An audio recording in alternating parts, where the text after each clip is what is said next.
I leave town tomorrow. We have a family birthday party downstate, but we got back from Minnesota on Monday Okay. from a race weekend, and Oh, then we head downstate, and then I got to head to another race weekend the week following. So okay. kind of a busy stretch in the summer, but we're making it work. Yeah, I was gonna say, so is this technically, are you in season right now? Yeah, Yeah. like in the full heat of it, we just crossed over halfway in Okay. the season. So we start in the end of May and we go till September. Well, now October because we have a race in California at the end of the year. But usually the season goes from May to September. Wow. Is that the farthest you're gonna go, is California? Yeah, yeah, it's San Bernardino, California, about as far away as we can get from here. I was gonna So say, so dude. it'll be a hike. That's yeah, and obviously like you're not gonna fly because you have a car. No, So, I'm probably gonna have to because I'll be back at school. oh, So I'm dang. gonna have to like go to classes for a little bit and then hop on a flight and get to California to race and then fly back. We were gonna work it out with another race team to haul our vehicle with theirs because then they'll have all the parts and we'll just be able to kind of help each other when we get there. Yeah. I gotta imagine that's tough to do, like especially like you said, the end of race season is like the beginning of school. So like how do you like is that just like managing your time like like elite level time management or like what goes into that? Yeah, I try my best. Fortunately, my dad is still a big helper in the program, and then I have crew guys that'll come over to the race shop when I'm gone. So I trust them, I guess, with my life technically, but to fully prep over the race truck and then have it ready to go. Last year, I've been having to do this since I started college because I've been racing all the way through, and after or sorry, Crandon is always on Labor Day weekend and school's already started up. So I'll always go move in, get settled, and then have to drive to Crandon, and the truck will be just sitting there ready to go. I pull my vehicle in, and then hop in my race truck and like head to the track. It's a Yeah. pretty tight flip around. So being able to kind of flip the light switch in your brain, from school and academics, then to go out and perform on the racetrack. Yeah. Um, I mean, I can tell just from, knowing you in high school and like right now, I know that a lot of time goes into this, outside of the actual racing. And like I was wondering just kind of the feeling that you get when you actually go out there, you race, and you put everything, like all of the time that you just spent working and testing stuff and running diagnostics and replacing parts. Like, is there like a big payoff moment, or do you always feel like you're just looking forward to the next thing? No, it's I think if there wasn't that big payoff moment, I wouldn't be racing. It's such like a adrenaline dump and you're so stoked to win every race. It could be you could win by a mile or you could win by half a truck length, and no matter what, it's like a big payoff moment. And the part that you gotta like keep your head level about is there's still a full season ahead of you. We race for wins, but also points championship, which tallies up points throughout the season to the end of the year. So you have to celebrate the wins, but keep your brain focused, headed forward. Yeah.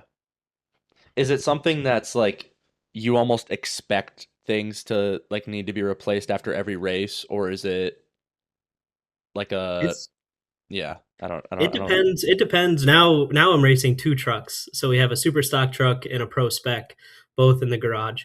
And they're at the bones, they're pretty much the same, like they're doing the same things, but one is really designed to do what it's meant to do. The pro spec is a fully fabricated chassis from the ground up. It's designed to do off-road racing, where the super stock truck is a regular pickup truck converted with a full roll cage and everything to race off road. So those parts are a lot more consumable. A lot more time goes into reinforcing all of that, so you don't have a failure on the track. and then after every time it touches the track, both trucks get tore right back down to their bones and get fully inspected. And if parts need replacing, that's the time to do it. Right. Um, so I mean, I can imagine, and especially since you took on the second division, like how important is it, to have that like support system around you? Like I know coming from like your dad and like your whole family, it seems like it's a family affair with like what you guys do with racing, and it seems like it's a very like it takes a village kind of thing. Yeah, Like definitely. how important is that to have that group of people around you? You need it. It's a I would call it a necessity. I can't do everything as much as I try, but especially that's even the story with one race vehicle. There's only so many things that I can do, and I need to be able to lean on other people. Need to be able to lean on trustworthy people to make sure that other jobs get completed. There's more to racing than just the racing. There's logistics with travel, logistics with sponsorship, social media. It's all encompassing, and you can get drowned down in it pretty fast. Yeah. I imagine that it kind of all ties into each other as well. Like the social media ties into the sponsorships, and the sponsorships tie into the logistics, and the logistics tie into the performance and stuff like Yeah, that. So exactly. I can imagine it's not only about having, that group of people around you, but that they're all willing to work and communicate with one another. Yeah, yeah, most definitely. They all rely on each other, like you said. So one can't fall lower in the importance level than the other. They all have to be, you know, kept to the same regard. Yeah. Um are the is there like a different sort of like technique or way that you approach a race depending on which division it is? Yeah, yeah, and that's something we just started racing pro spec this season, so that's something I'm like having to pick up on really fast. The pro spec is a manual transmission, so I'm actively trying to keep this truck on the track practically the whole race. And the super stock, you jump back in, and it's still a manual transmission, but there's no clutch. It's a automatic transmission with a manual valve body. So you still shift gears, but not to the extent you're shifting the other truck. So that cobbled on to the fact that, like I said, the Pro Spec is a design truck to do what it's doing. It turns a lot better. It handles through jumps and moguls and whatever, just better in general. Where the super stock, it takes a little bit more finesse to get that to be fast on the track. So being able to like switch mindsets in between both is a trait I have to pick up pretty quickly. But I think we've done well so far. Yeah, I can imagine. Do you think the pro spec is has taken over the place for your favorite, or do you think you still have like what would you say after, after going into it this year, being able to do both? Yeah, I've probably been asked this question like 50 times just at the racetrack with people walking by, and I still don't have a straight answer for them. Sometimes I'll tell them one truck, and sometimes I'll tell them the other truck. It's like a 50-50 chance. People think it's like which one was nicer to you that day or not, but it it's really track dependent. The super stock I can hop in, and we've been racing it for 6 years at this point. The truck is very dialed in. We don't have to do a whole lot to it, and it'll be fast. And we're just expected to go race up in the front, or drive up to the front and go race for podiums and wins. Where the spec, we're still kind of on the underdog train. Podiums are a lot harder to come by. The class is just so equal with one another. That's what makes it a spec racing class. And dude, in the spec class, everybody's trying to kill each other. It's crazy. It's like a borderline demolition derby out there. Body panels are flying, everybody's flying into everybody. It's gnarly. So Dang. that class is like just trying to survive. Yeah. It's hilarious. Yeah. Dang. And I mean, with a pro spec, is that something where it's like the performance is like across the board just like better, like you have a lower margin of error, or is it just different entirely? Like, can you compare Yeah, them? you can compare them. The spec, because everybody has to run the same engine platform, same tire size, same rear end ratio. Everybody does the same speed. So a little mistake here and there will just cost you the whole race because like I said, everybody is so equal. It's really hard to drive harder than the next guy. You just have to be fast all the time. Where the super stock, the rules are a little bit more lax. They still restrict us pretty tightly, but you can find speed in some places versus others. There's just a lot of adjustment that can happen. So that class is a little bit easier to miss your marks and still be able to drive up to the front. But the spec, you have to be on your marks every single lap in order to have a shot at the win. Yeah. Um, so I mean, obviously you've been in super stock for, what you said, 6 years? 6 years, I think we're going Okay. on. Yeah. And then uh pro spec, you said this is like your first official year fully Yeah. with it? Okay. Yep. Um, is it a lot of the same people that like drive both, or is it like completely different types? We're it's a completely different field. So that's I would chalk that up to a good percentage of racing in general is you have to know who you're racing against, right? Know where they're gonna drive and how they're gonna drive you back. And in super stock, I've kind of got that all figured out. You can drive up to the back of somebody and you know which way they're gonna go and what mistakes they can make on a certain corner. And the spec, I'm still figuring all that stuff out. You have to be able to compete, but you also have to know how your competitors race as well. So that's like the not so seen side of racing is you got to be able to race against the people in front of you. I will definitely say that until you said that, I hadn't really thought about it as like a, not only do you have to, race your best race, but you have to play according to your opponent's weaknesses and you have to be able to predict what they're going to do. Um, I feel like that's a lot like with everything, but I also feel that whenever I watch racing or whenever it's just like on, it looks very concrete. And like you see these dudes racing and you just expect that it's just like the fastest person wins, obviously, you know. But then like you go into driving techniques and like obviously there's skills to be learned, like how to take corners, how to, you know, get ground when you can. But I guess I never really realized that, these people, they're also driving solid pieces of metal through the same track. Like you got to be able to navigate that. Yeah, yeah. It happens a lot more, I think, in circle track or NASCAR levels of racing, where you just get stuck in traffic. And it sounds like something that would happen on the freeway, but it happens in racing too. You guys are all racing for the same racing line, and that's the fastest way around the track on any given day. And when there's a truck occupying that place, unless you get really physical and move them out of the way, there's not a real way through. Yeah. And that happened to us when we were just in Minnesota in the super stock truck. It just happens. You get caught in traffic, and you kind of lose the pace of the pack in the front of the field, and then you just fall off a little bit. So we won the first day in the super stock, and then the second day we took fifth. And it just how the cookie crumbles.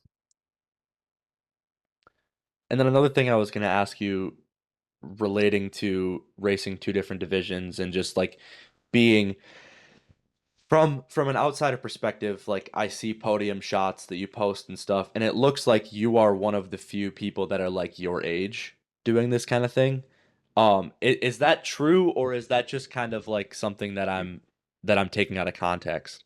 No, it's true in the super stock. In super stock class, I'm vastly younger than the rest of my competition. But in the pro spec now, I'm like dead smack in the middle. There's kids much younger than me now that are fast, and I'm having to like keep up with. And it now I'm starting to feel like what people in super stock would have felt when I started up. Right? It's that feeling where I'm getting older, and it sucks. And so that I have people younger than me in the class as well as still people older than me. Like I said, I think I fall somewhere in the middle of that age range. So that was like a weird feeling when I first got in. I was like, man, I should be able to go like beat everybody. And no, I got a kid younger than me still in front of me that I haven't gotten around yet. And he's still in front of you, and Yeah. you're reading his sponsorship on his tailgate, and oh, but yeah, no, I mean, I can imagine that's kind of like a full circle moment. You know, you come onto the scene at what, like 16, 17, racing in this division. And from the podium shots, like I see people that are in their 30s, 40s or older that like have probably been doing this for a lot longer than you. But I mean, obviously you've been making it work. You know, you know, decently successful like throughout and like only getting better and still competing. So, um I was just wondering, like, how did you navigate, you know, coming onto the scene, and like was that ever a mental struggle for you, like being that much younger? Yeah, I think so. The first race I ever went to, I had my learner's permit. So I had to ride, I drove the vehicle or race truck there with my uncle in the passenger seat because I wasn't old enough to drive past 10 p.m. So so we got to the first race and then I was racing against people that were vastly older than me. My dad used to race in super stock truck years and years ago, and there are still people in the class from when he was racing that I'm racing against now. So that was like a big full circle moment. And it took a while for me to get my bearings. I moved from a kids class, which had very, very little horsepower and, you know, in all honesty, wasn't really that fast, to a full sized race truck that had all the speed I could ever want. So it took a little bit to get my bearings, but then when I was racing door to door with people that my dad had raced years back, that was a pretty surreal feeling. Um, yeah. I mean, I'm just trying to put myself in your situation, and I just feel like I would get this like great sense of imposter syndrome. Dude, it's a lot of work. You can try. Yeah. It's sometimes it sucks. Yeah. Yeah, yeah. Um, so kind of like zooming out a little bit, how did you first get interested in racing? I mean, I know obviously your dad was racing while you were growing up, but like what kind of sold the deal for you? I've been on a motorized vehicle since I would think I was 3 years old, 2.5 years old. So I hate to say that I didn't have any other option because I definitely did, but that was just what that was just what interested me. You know, I started with a little dirt bike and then or a little four-wheeler, then a little dirt bike, and then once I was old enough, my parents got me this miniature off-road truck that we could go race on the same tracks my dad was racing. I think we got it was like that class had just formed. Otherwise, I would have started, you know, earlier. I think I had the fifth cart off of the production line, so started as soon as I could, and then raced that until I aged out. I won a world championship in that class when I was a kid, and then we just started building the super stock truck. So I need to grasp the weight of the last sentence you just spoke. uh, I won a world championship in that when I was a kid. What does hearing the words world champion mean to you when you're that age? Like, can you even comprehend it? No, I don't think so. You Even know, now, can you even yeah, still comprehend? Like that is a like that's the W word. Like that's bigger than your state or your country. Like, dude, yeah. like I don't even know how I would. I'm thinking about the things that I was thinking about when I was. How old were you? I was in eighth grade Yeah, yeah. So like when I was 13, dude. or Like seventh grade or eighth grade. Yeah, yeah. Like the thoughts I was having were nowhere near like deep conversation level, like, you know, thinking about what was actually happening. But dude, like that's insane. I Yeah. I still don't know how I pulled it off, really. um So then once I pivoted to super stock truck, I started racing that in it was 2020. We raced a partial season because the truck wasn't ready until midway through the race that season, uh and then 2021 we're still trying to get fast, and then 2022 we really started catching wind, and then that's when I won my second world championship, and that was in super stock truck. um so I was just wondering how how does your like mental attitude change like before, during, and after a race? Because I know there's a lot of anticipation that goes into it. And like you said, racing's a very high stress situation. So is there anything you kind of like, what are the kind of emotions that go through you through something like that? It's a lot of stress and anxiety. I get like pretty jittery when I'm in the truck, but that's just up until staging. So you get to staging, which is where you like get ready before the race. And then as soon as the vehicles fire up, it's kind of everything just goes quiet for the most part, all of that stress from before. And the stress really stems from the vehicle, making sure all of your prep was correct, all your maintenance was adequate enough to go out and run fast again. And then if you made any modifications to the performance, that's gonna actually work for you. But once you get on track, there's nothing you can do to stop it. So, that's when you just have to be as calm as possible. There's a fine line in between being too calm that your reaction time slows and being too amped up that your brain isn't thinking slowly enough to make good decisions on the track. So it's like walking a tightrope where you need to keep your heart rate down, but at the same time elevated enough to make fast reactive decisions. Yeah. That's something I experience. It's actually very relevant to powerlifting, and Oh, I'm sure. Yeah. and we call it like the optimal arousal, because you look at like everything. It's like a bell curve. So you have the left side where it's climbing up. I know you think the word arousal is funny. The the bell curve where it's climbing up, right? You have that lower end, like you said, where you're almost thinking too slowly and you're too relaxed, like you need to get amped up. You've been working 16, 20 weeks or more for this competition, and you have 9 minutes on the platform all day. That's all you get. So Yeah. it's like you need to be amped, and like most people don't struggle with that, but what I do see a lot is the right side of that bell curve where it's like you're too amped up. There's people screaming, hitting themselves, like for real. I've seen someone slap himself in the face like multiple Yeah. times, and then you get up to that bar and you're like so overloaded that you forget your technique that you've been practicing 3 4 times a week for the last 4 months.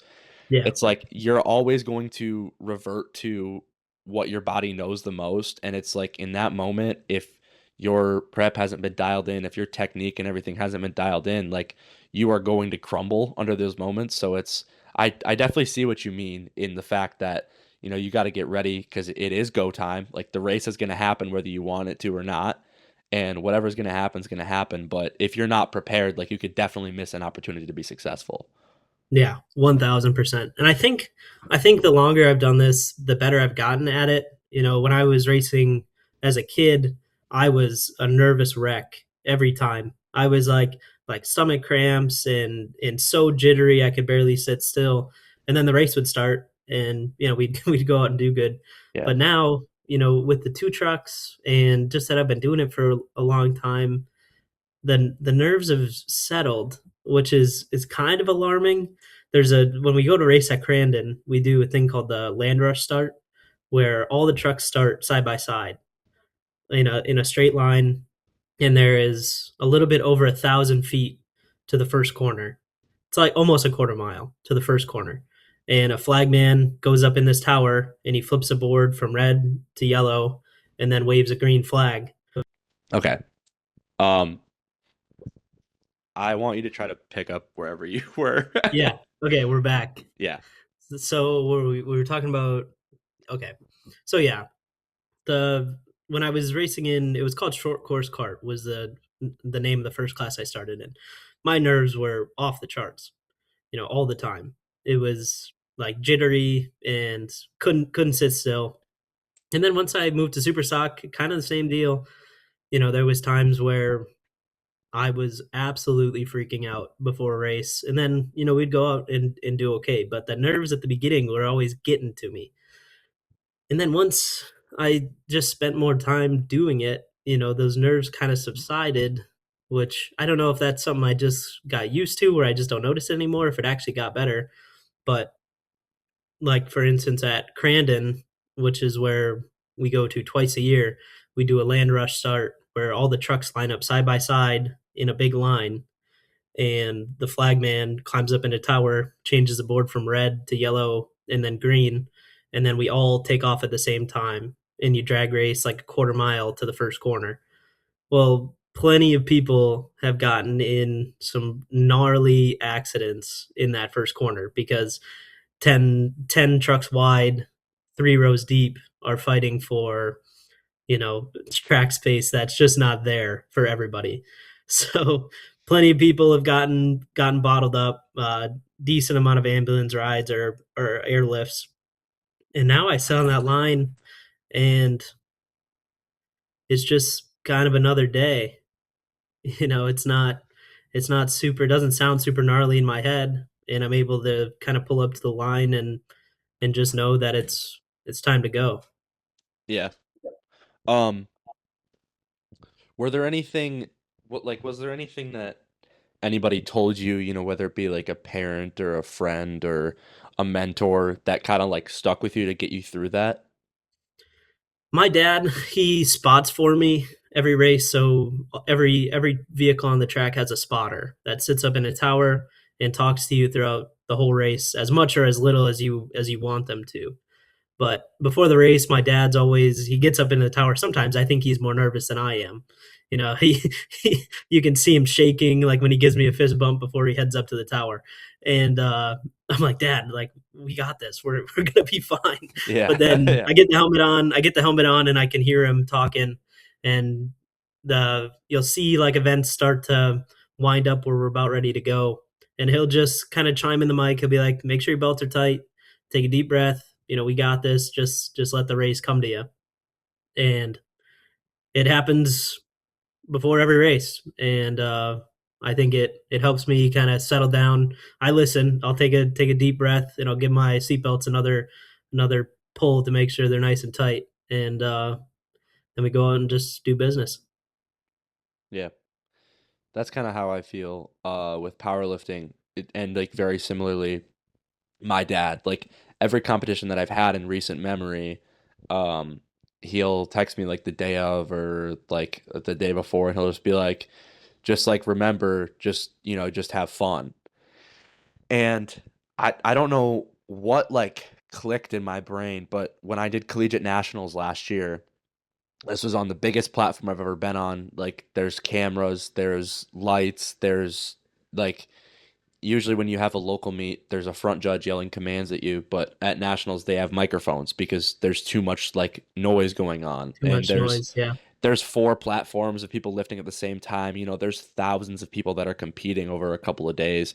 And it's like I was really in my head about it apart from just like having kind of a bad prep. Like I went through a back injury and just like weights weren't really feeling the same all the way up until the competition. So I really had like no expectations. And it was just like he sent me this text and there was a bunch of other stuff, but I'm paraphrasing, but basically he just said, just go have fun, like this is what you worked for, and like whatever the outcome is, I'm proud of you. And that, like those 3 words, just have fun, like did something to me in that moment. And it was almost just like this full realization of like all this time and work I put in is going to mean nothing if I like don't enjoy it. Yeah. Yeah, you have to enjoy the process and the events to come, right? If I was sitting here actually miserable, we wouldn't be racing. Yeah. I think they're on the same side of the coin. Yeah. But yeah, no, I think that's super important to have somebody that's like willing to, even if like you said, how your dad is he gets very nervous even when you race, like even having someone that's nervous for you kind of helps alleviate some of that pressure because it's like at least I know that like I'm not the only one involved in this. Yeah, yeah. Especially, like we talked about earlier, it's a big family endeavor, right? It takes a village, and when you can feel the same kind of feeling that you are during that time, it makes it easier to stomach, I think. Right? You're not out on a limb by yourself. Yeah. Um so kind of jumping bases a little bit, I was wondering because I've seen this for um certain like racing things. Do you do any like specialized exercise for racing? Yeah, it's a lot of neck training. That's what I that was going to be my follow-up question. Yeah. You have to wear a helmet. I just got a carbon fiber one this year, so it's a lot lighter, which is nicer on my neck, but I'm 22 years old and sometimes I'm moving around like I'm pushing 50. We take some hard landings. I think that's a little bit more specific to off-road, is just how beat up you get in the vehicle. Like when we this last race weekend wasn't too bad as far as on the body, but the weekend prior, I didn't move the same for like a week. My body was really beat up. So on top of neck training, it's trying to get cardio in when you can. With racing two classes, it makes it difficult. We just raced in 100-degree weather, and you're in a race vehicle where the temperatures can get up to 120, 130 inside the race vehicle, and you got to do that twice in a day Yeah. for 2 days in a row. That can I definitely can see where like from an exercise science standpoint, which is what I'm studying, it's like you look about like the body's responses to heat and like almost immediately your body starts to obviously you're sweating, so like your blood gets more viscous and thick, and then it's like your heart has to pump more because there's Oh not as yeah, much blood because like yeah, you're losing blood volume within the like the sweat and the minerals and stuff that you're losing. So it's like they call it cardiovascular drift, where it's like even if you're at the same temperature, the same intensity, like the longer you go just from that fluid loss, like your heart rate is going to be climbing and climbing. yeah. So I can That's understand. interesting. Yeah, so I mean like when you said like you try to get cardio training in, like that helps because cardio training actually lowers your resting heart rate and your Yeah, heart's like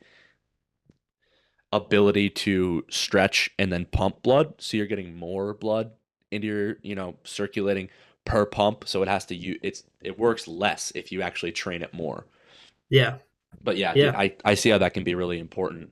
Um the the next stuff is like super interesting to me because you look at a sport like racing and it's like okay, it's not inherently a physical sport, but like there are some things that you need to take care of so that the driver can race. yeah, Like yeah, it's not just the truck. So yeah. I mean, we push you. The brakes, our brake system has no like ABS or no assist, so full leg movement has to happen, full contraction to get 100% brake pressure. We're in a fire suit, which doesn't help the whole body temperature the thing. heat thing, I yeah. wear Yeah, yeah. I wear a two-layer fire suit with fireproof undergarments underneath. So call it a three-layer suit. I'm wearing long johns and like a snow jacket and bibs in the summer Yeah. in a race vehicle that gets 120, 130 degrees on the inside. So just being able to survive that temperature, I think, is a feat in itself. But along with the braking, the neck, funnily enough, I've noticed in the spec now when I have to, I'm shifting like there's no tomorrow in that truck, and as tight as you can get the seatbelts, you always have a little bit of movement, and I've noticed I'm using the shifter to brace my body in some of the harder technical spots. So I've like woken up the next day and my whole arm, shoulder is just on fire from, I'm guessing I'd lock up Yeah. coming into a corner or a tricky section. So it's not inherently physical to an extent, but you do get beat up in there. Yeah. You're still working. Yeah. I guess that's something that I didn't even realize too. Obviously you see videos and I mean, I'm sure you've experienced it, but like people crash and like people get hurt and people have injuries from racing. But also just like the person that crosses the finish line isn't scot-free. Like No, like you absolutely not. said, they've been absolutely like clenching every muscle for the past 10, 15 minutes straight, like keeping completely sound mind and like making, hundreds of decisions in a split second like this. And it's like that person is definitely like there is some fatigue generated from that. Yeah, and you can have like really extenuating circumstances happen. I had a crazy story from Crandon last year where my fire bottle inside the race vehicle deployed while I was racing, and we have nozzles inside of the driver's compartment, inside the engine bay, and a couple other places. Well, I had a 10-pound bottle of uh, fire extinguisher release during the race, and I didn't know about it until I could hear it when I shut the race truck down. So I hop out of the truck. I didn't think I was on fire, but like I didn't know what was happening. There was gas hissing out. So I jump out of the truck and then I had to go to the podium interview. And the whole time up on the podium, I couldn't gather my thoughts. I was like slurring my words almost. And then had to take a quick ambulance visit after that just to make sure I checked out fine. But that exhaust or the extinguisher gas was pulling all the oxygen out of the driver's compartment. Oh, So yeah. just having to endure that stuff, and then when you wreck, you're taking the super stock. Our super stock weighs close to 4,000 pounds. So you take that truck and you tumble it through the air. You're gonna leave in pretty rough shape. Yeah. Couple concussions from the super stock, and I bottled my leg up pretty hard in a bad wreck. So as soon as the vehicle stops doing what you meant it to do, you can get hurt in there pretty fast. Yeah. And I mean, like you said, obviously, they're the regulations is like you have to have a roll cage, you have to have working brakes, you have to have all these like safety measures, but that doesn't necessarily mean that you're safe. Like No, I that, just lost brakes at ERX yeah. or in Minnesota. you know, Yeah, crazy stuff happens. It yeah, just it just is what it is. yeah.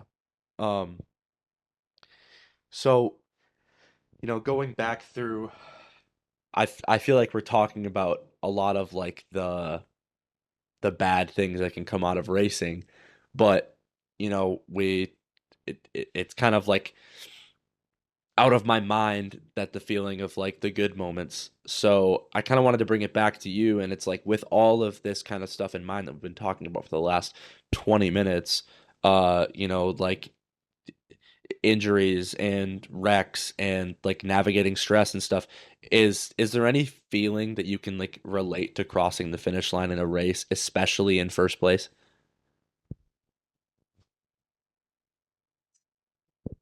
Winning the lottery, dude, I don't know. It's sweet. It's the best feeling that I've ever found. Yeah, And I mentioned it earlier. If it wasn't like that, I probably wouldn't be doing it because there's a lot, like we just talked about. There's a lot of negatives, but the positives are so high that it makes it worth it. yeah, I don't know. I would imagine there's got to be a similar feeling like going 9 for 9 in powerlifting. But you're just on top of the world. yeah. Um, is this something that, I mean, I don't want to say that you're trying to make a career out of, but like obviously you're at the professional level, like you're racing at the professional level. Is this something that you're like trying to make your livelihood, or like where is the next step from, like where do you see yourself in 10 years? Yeah, that's the dream. You know, if you have enough sponsorship money from your partners that you can make that work. People have before. I won't say it's easy, but we're moving in the right direction to make that happen. That's for sure the goal. Otherwise, you know, I'm studying at Tech for mechanical engineering, and you know, if my personal racing doesn't work out the way I hope it does, then I go work for a racing company that I can help make race teams faster. You know, I've taken a decent amount of internships in the time that I've been in school, and those have all been, you know, working through manufacturing or general engineering jobs. And I really don't think I could do that for the rest of my life. I think I have to do something in racing. And that's like a realization I've come to relatively recently, where, you know, if I'm not doing something in racing, I'm probably going to go stir crazy. Sure. Yeah, that's what I was kind of gonna ask is next is that kind of why you chose to go to college for engineering, or is that just kind of like a byproduct of lived experiences since you started college? I think I don't think when I decided to go to tech that that was the dream in mind. I think that was just a byproduct of the environment that I was like kind of raised around, was, you know, do engineering or do something technical because you're clearly good at it and it's working. Um, and now that I graduate in December. Now it's time to figure it out. And I think that's just where my brain has kind of led me to, is, you know, that's what makes the most sense. Yeah. Yeah, I mean, I can imagine because I mean, engineering is there's a lot different you can do with that, but like you said, as you know, as vast and as vague engineering, even mechanical engineering is, like there there are jobs, there are people that, you know, have to work on these race cars, and like they need people that are engineering parts and like fixing things and, you know, figuring out how to make things better and like advance the sport of racing. Yeah, yeah. There's always technological advancements to be made. You know, technology gets greater and greater every day. Um, you know, you can look at working for a race team from the perspective of actually traveling with a racing team and working on the car and making improvements that way, or working for a racing company and designing parts for the general public. Right, you can design air filters, or you can design wheels, or whatever picks your fancy that you find a knack with. You Yeah, know, there's plenty of ways to go about it. Then engineering is just so broad. You could take a subcategory and make it a bunch of different categories even still. sure. I can kind of relate to that as well. Like going into physical therapy is my goal. I'm applying to school right now. So it's like, you know, you have the when you say the words physical therapy, you know, you usually think of like musculoskeletal physical therapy, like, Yeah, you know, exercises to strengthen a muscle or, you know, heal a tendon or something. But then you can also go into like the neurological side of things, like diagnosing and rehabbing patients that had a stroke, or, you know, people that have things like multiple sclerosis um and there's, you know, there's pediatrics, there's geriatrics, there's inpatient, outpatient. But like even within that, like there are literally people who make a career just treating, you know, post-surgical knee replacement people. And that's like yeah, that's all that they see. yeah, So it's like as vast of a career as it is, you know, you go to school for 3 full years and it's like in your doctoral program, you know, you learn about the knee for maybe a month of that. yeah, Like it's just crazy how you can make a career out of like such a very like minuscule, seemingly minuscule part of like, you know, the bigger picture. But it's like you got to choose somewhere to go, and I think for some people, like it's the best thing that just kind of fits them. right, yeah. That's yeah.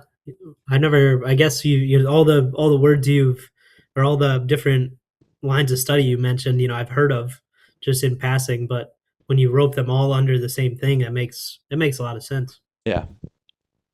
Um, Hmm.